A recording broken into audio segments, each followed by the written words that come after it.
Pues, ¿si me escuchan bien? Sí.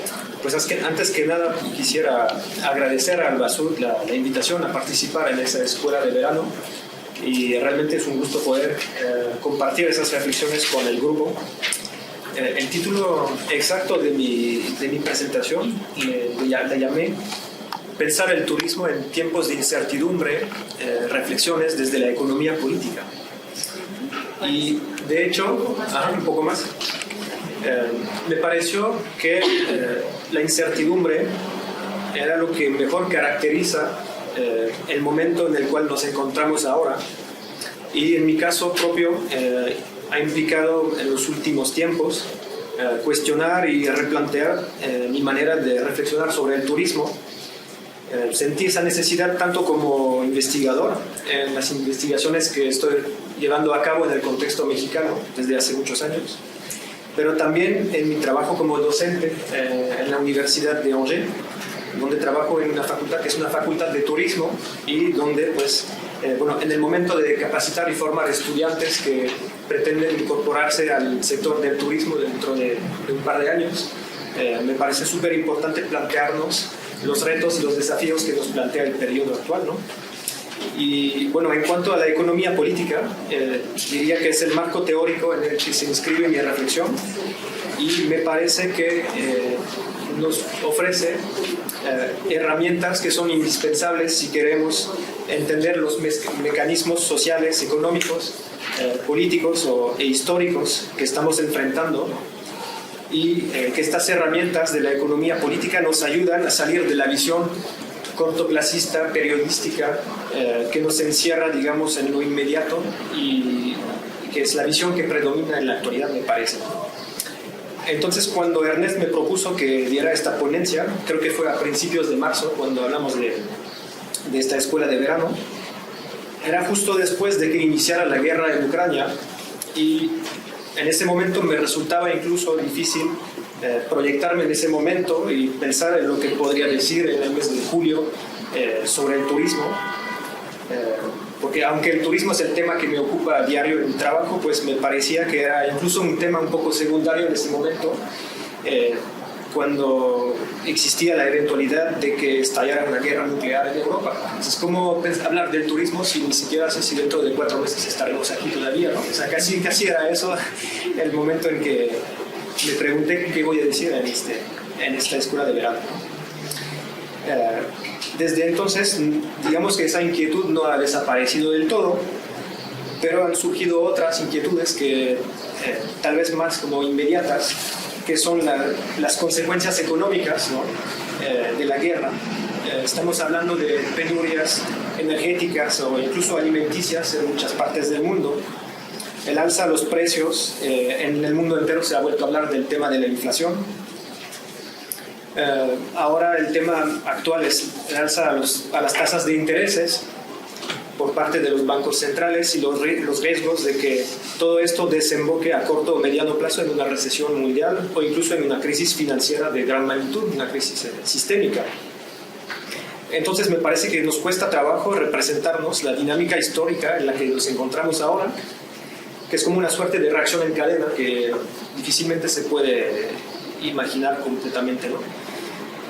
Más aún por el hecho de que todavía no hemos salido de la pandemia, y que a corto plazo, digamos que la incertidumbre se enfoca en la evolución del virus, si van a salir nuevos variantes, y todo eso nos mantiene en una especie de presente perpetuo, ¿no? Que nos impide proyectarnos en el futuro, incluso en un futuro no muy lejano, ¿no?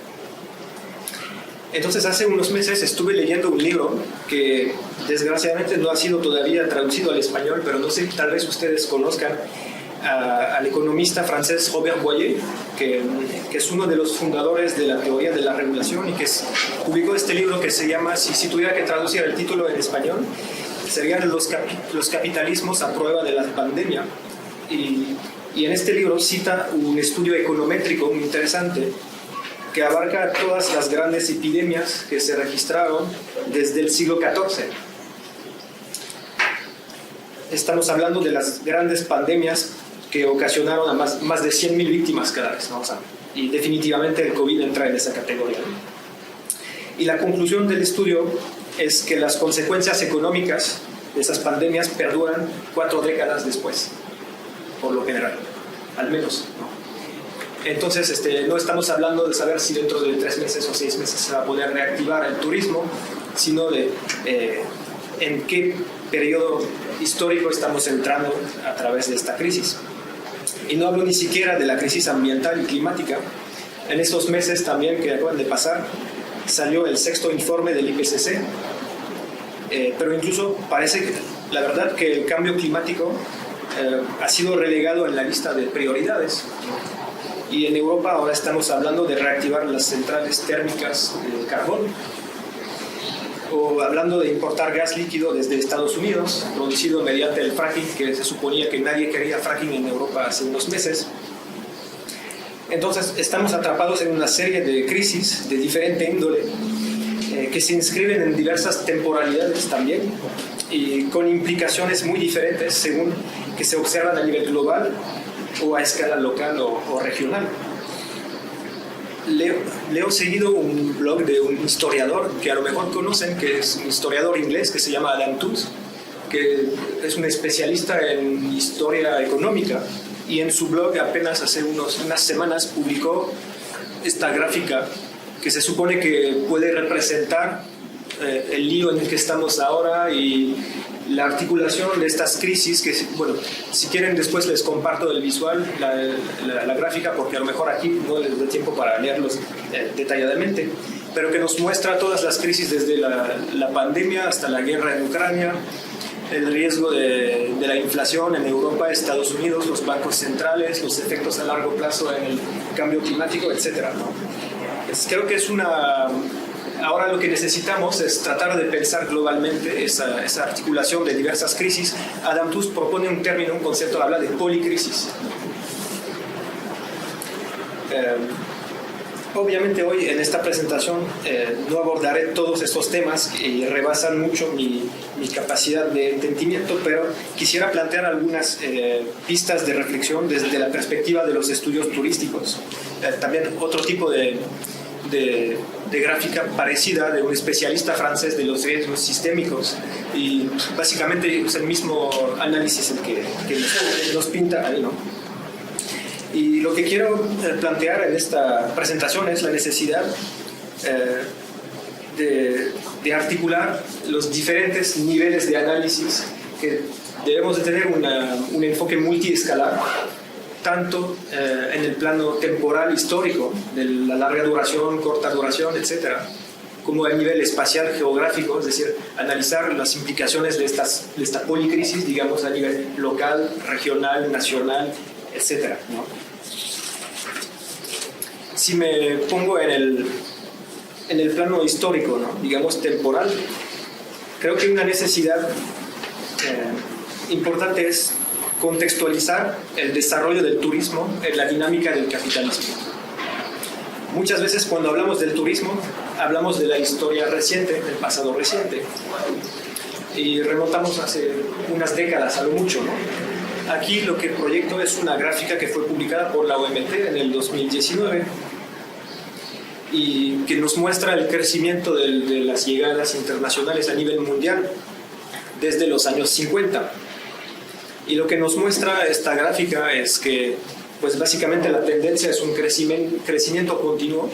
Claro, podemos observar algunas caídas, algunas crisis, como en el 2001, después de los atentados de Nueva York, del 11 de septiembre, o en el 2008, después de la crisis de los subprimes.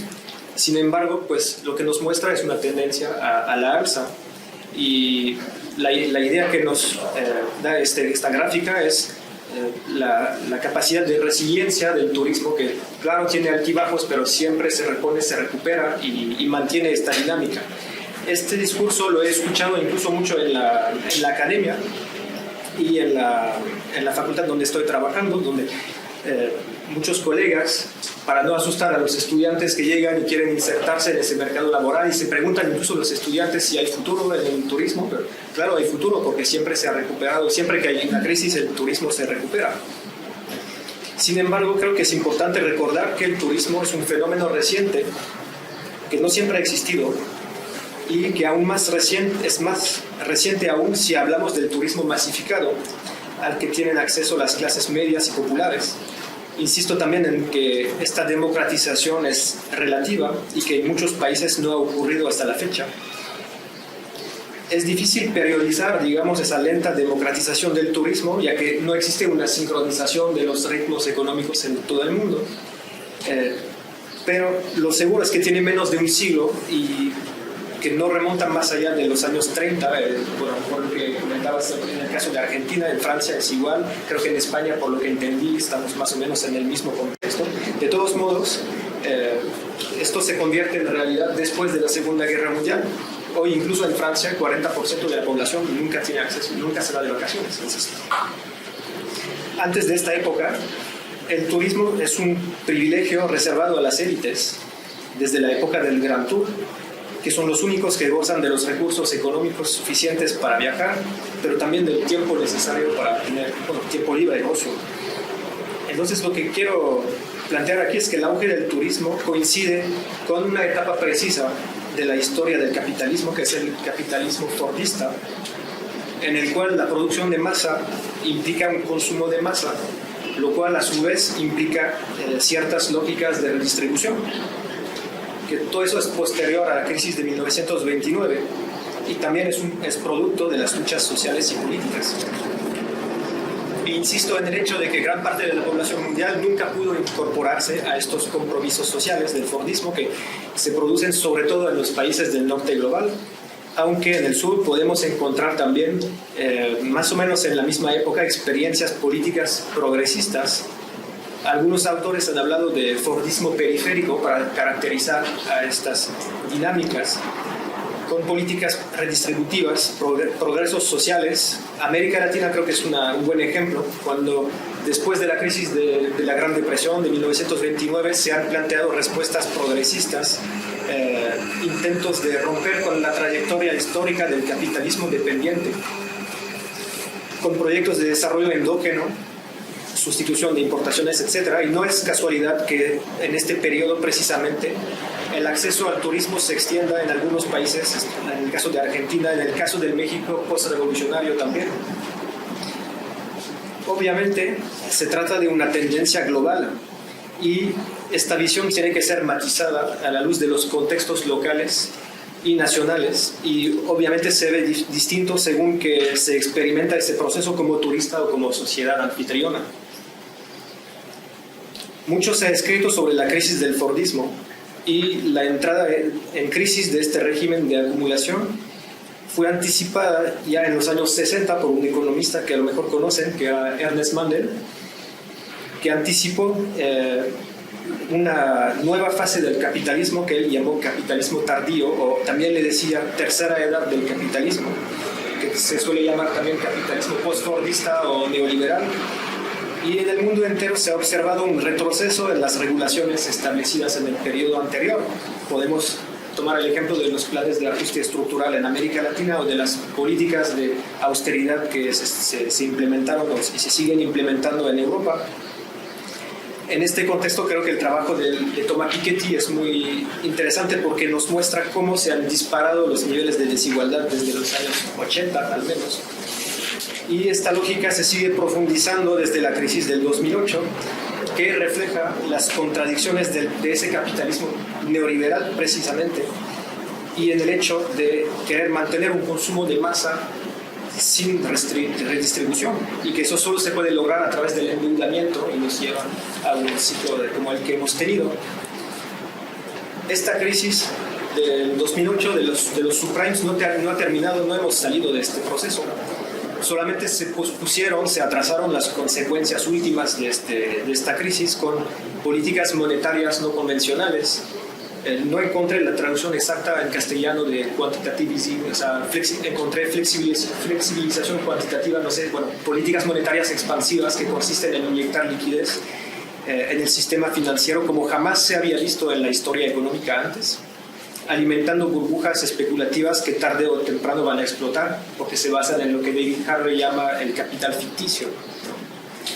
Entonces, desde antes de la pandemia, muchos economistas advirtieron el riesgo de una crisis financiera aún más grave que incluso pudiera rebasar la capacidad de regulación de los estados y bancos centrales.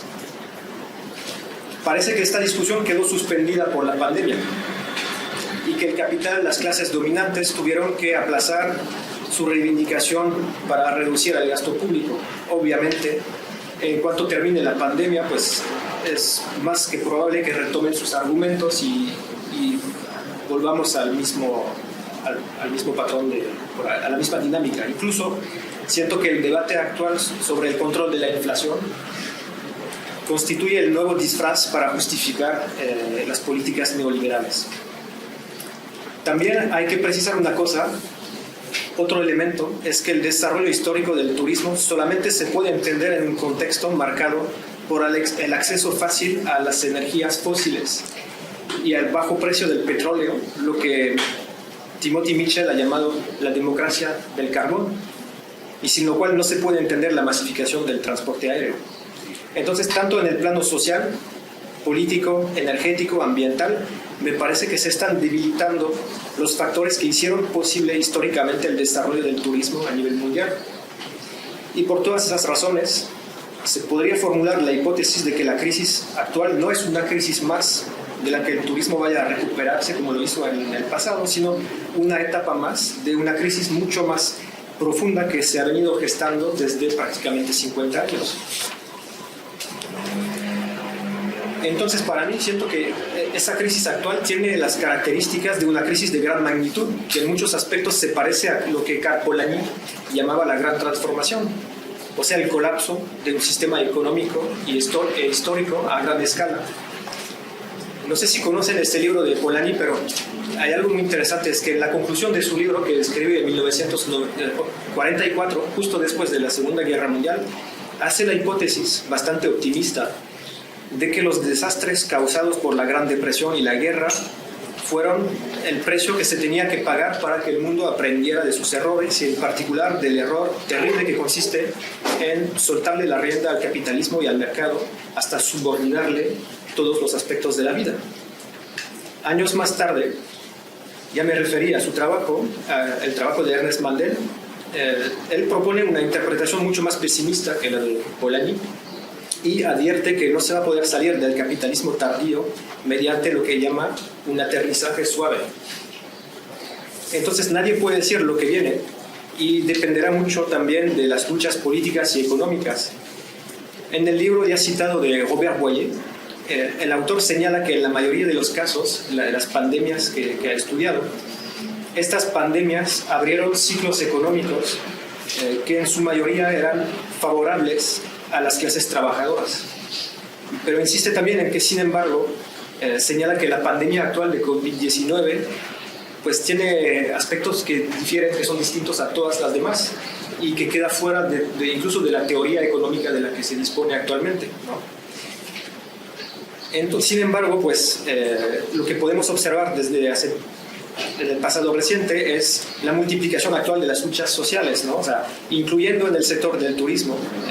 Ya nos referimos al tema de la gran división o la gran renuncia, que es una señal de esto. Hablando de las huelgas también en el sector aéreo o en el sector de la hotelería, como en el caso de la lucha de las camareras de piso del Hotel Ibis Batignolles en París, que fue estudiado por Thibault aquí, ¿no? En el caso de Francia, por ejemplo, hay una lucha también en el sector de los restaurantes, de la restauración, y se han obtenido ciertos logros, un aumento muy significativo, por ejemplo, de los salarios. Entonces, tal vez eso pueda ser una señal de que estemos en un ciclo de luchas, ¿no? También lo que está sucediendo en América Latina, en Ecuador, por ejemplo, o en Chile, es una hipótesis, ¿no? De que sea una señal de que estemos entrando en un ciclo más favorable a las luchas sociales. Sin embargo, pues obviamente el capital también se va a resistir y tiene capacidad para resistirse, ¿no?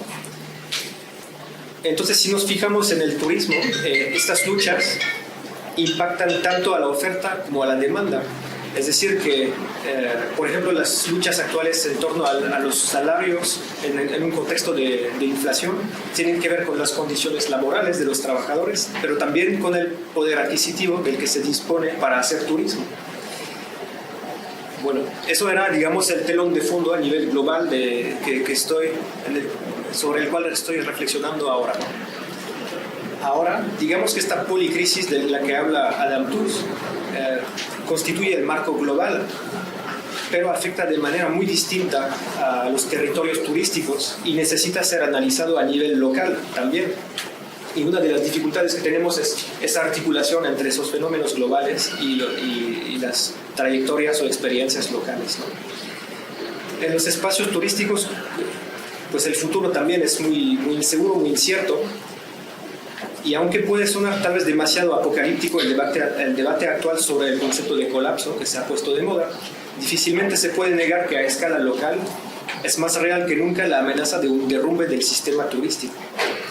La pandemia nos dio una muestra de lo que sucede cuando se interrumpen los flujos turísticos internacionales en regiones que dependen exclusivamente del turismo, como aquí en la península de Yucatán. Hay un trabajo muy interesante publicado en Albasur de colegas mexicanas Cristina Omichen Bazán y Concepción Escalona, que insisten en la vulnerabilidad social post-COVID en el contexto de Cancún y Riviera Maya. Pero también es la región mexicana en la que trabajo desde hace años y donde encontramos también factores de vulnerabilidad vinculados con la crisis ambiental, como aquí en esta fotografía que tomé en el mes de marzo, donde se observa el recale masivo de sargazo, que es un problema vinculado directamente con el cambio climático. Y esto pone en peligro la viabilidad del destino a largo plazo. Y también podemos mencionar en este caso de la península de Yucatán el caso de los huracanes. Hay un libro reciente que pude escribir una reseña que se publicó en Albasur de Matilde Córdoba, que es antropóloga y trabaja en la Universidad de California en Estados Unidos, y nos muestra en su libro que con la mayor frecuencia de los huracanes en esta región, se ha vuelto demasiado arriesgado invertir en hotelería, por ejemplo, porque no hay visibilidad a largo plazo y se requieren al menos 10 años para amortizar la inversión. Entonces los actores están anticipando este cambio, apostándole a nuevos modelos de negocio a corto plazo, como es el timeshare, el tiempo compartido. O sea, se compra terreno, se desarrolla y se vende a pequeños inversionistas y así se deshace uno del riesgo y cobra la plusvalía mientras, ¿no? Entonces, todos esos son señales de que estas diferentes vulnerabilidades se cruzan, se articulan y tienen manifestaciones muy claras y muy directas en los territorios turísticos, cada vez distintas por el contexto. Y bueno, para terminar, no sé cuánto tiempo queda, pero sí. Entonces diría que la complejidad de esta crisis es que afecta tanto a la oferta como a la demanda, a las regiones emisoras como a las regiones anfitrionas. Digamos que si la crisis vulnera el poder adquisitivo de las clases populares y así su capacidad de practicar el turismo, esto puede afectar en particular a los destinos que se especializaron en el turismo low cost. Y en ese contexto no es de sorprender que algunos destinos busquen reposicionarse en otros segmentos de mercado que es el de las élites, ¿no? Y hacia formas de turismo más exclusivas, más elitistas. Y los destinos se ponen a competir entre sí para atraer el turismo de lujo, pero como lo ha dicho Ernest Cañada en una entrevista reciente, pues no va a haber ricos para todos, ¿no? Entonces no parece que haya salida en este modelo, ¿no? En otros casos, como lo ha mostrado Erika antes, pues se opta por fomentar el turismo local o el turismo doméstico, con los debates en torno al turismo de proximidad, aunque tampoco puede funcionar en todos los casos si no se dispone de un mercado doméstico de tamaño suficiente, o sea que tampoco puede ser la panacea para todo. Y bueno, obviamente otros retos, que es el de la diversificación de la economía, cuestionando los límites de la especialización productiva en el turismo. Entonces, pero bueno, no quería entrar en estos diferentes puntos y creo que habrá tiempo para discutirlos, pero bueno, era para dar una visión tal vez un poco general o global de los retos y desafíos que se nos plantean hoy en día como especialistas o investigadores especializados en el turismo. Bueno, me paro aquí. Ya, gracias por su atención.